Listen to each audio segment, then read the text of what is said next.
We are joined right now by veteran investigative reporter Stanton Evans, who has found a secret $300 million slush fund hidden in the immigration bill. Did I erroneously say Obamacare earlier? No, this is the immigration bill. And do we have him? I'm here. Yeah. Oh, I'm hi. here. How are you, sir? All right. So, the more you look into this bill, it is a disaster waiting to happen. Notwithstanding John McCain and Lindsey Graham. But so tell us what you found, sir. Well, first of all, let me say that it's great to talk to you. I'm a fan of yours. I check you out often down here on WMAL. I appreciate that. Yeah, I get to do a lot of fill-in work on WMAL. I appreciate that. You do. We need more of you on there. Well, so anyway, thank you very much. That's good. That's nice to hear. Thank you. I appreciate it.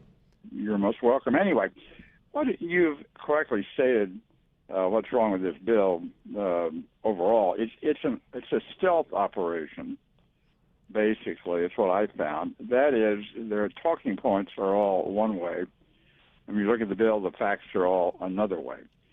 So the article I wrote for Investors Business Daily, which appeared last Thursday. Which, by the way, is Investors Business Daily is fantastic. I love their editorials, and they're always right on. And there's so many facts included in those, not just the opinion. So it's a source of information for people like me, and for me in particular. Just thought you should know that in return. So go ahead. Well, you're very kind to that. Actually, I can't claim any credit for the rest of it. All right, but nonetheless. but I agree with you totally. It's a great newspaper. Anyway, the article I wrote tried to go into some of these unknown aspects of the bill, which are totally contrary to the advertising. And the slush funds are just part of it. There are at least 3 different funds that I discovered, all of which are for the benefit of certain special interests that are, quote, immigrant-serving organizations. That's the way the phraseology reads. And it starts with the fact that the bill is an intricate network of provisos, exceptions, waivers, rules, regulations, stays, all kinds of complicated legal gobbledygook. And obviously a Spanish-speaking immigrant who comes into the United States would know nothing of this. So the bill sets up a fund to pay people to guide the illegals through the system. And the first such fund is $50 million. And I'll read you the exact designation of the groups to receive this $50 million. If I can find it here in a pile of junk. Well, are we talking about, for instance, La Raza? Yes, we are. We are indeed. Which, by the way, I say it that way because La Raza means the race. And to me, there can't be a more racist name than something that calls itself representing a group of people, the race. So to me, and then I'm talking about the 440, So to me, it's a racist name to begin with. It's not the Hamiltonian. Right. It's not the Hamiltonian either. Correct. It also, they say it means the people also. But anyway, that said, the $50 million will go to the following groups. Not named, but you can figure out who they are. Mm-hmm.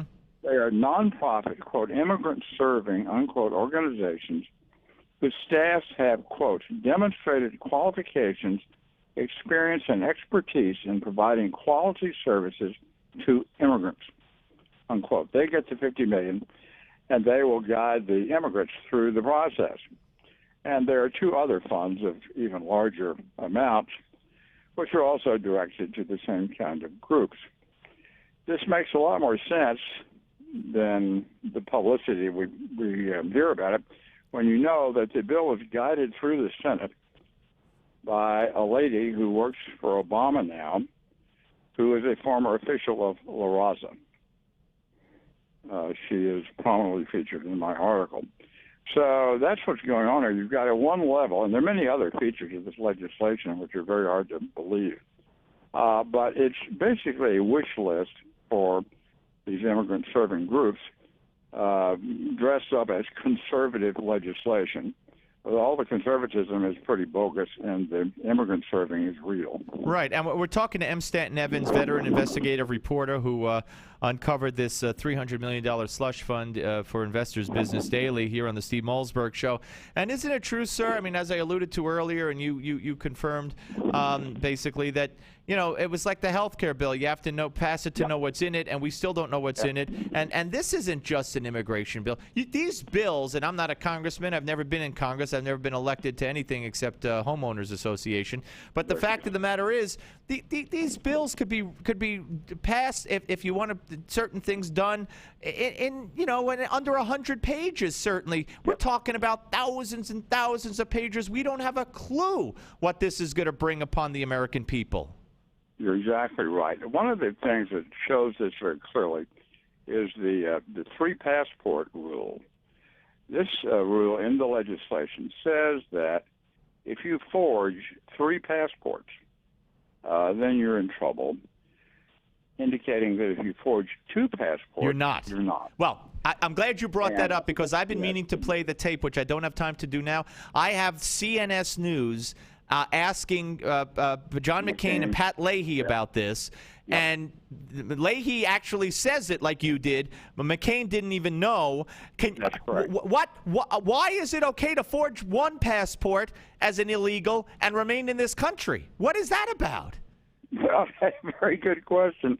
But if you've got the McCain tape, you know that McCain does not know that this is in the bill. Has no clue. None. Right. No, but this is good for America. This is what America needs. This is what America. So I wonder if I forge a passport, which I would never do, would I not go to jail until the second or third one, or what? Just don't forge more than two. Now,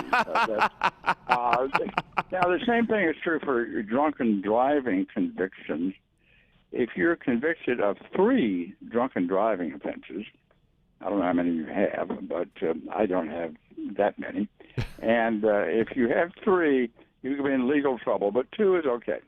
These things are in this bill. It is insane. Listen, I look forward to having you back as you continue to reveal all this, because I'm sure you will.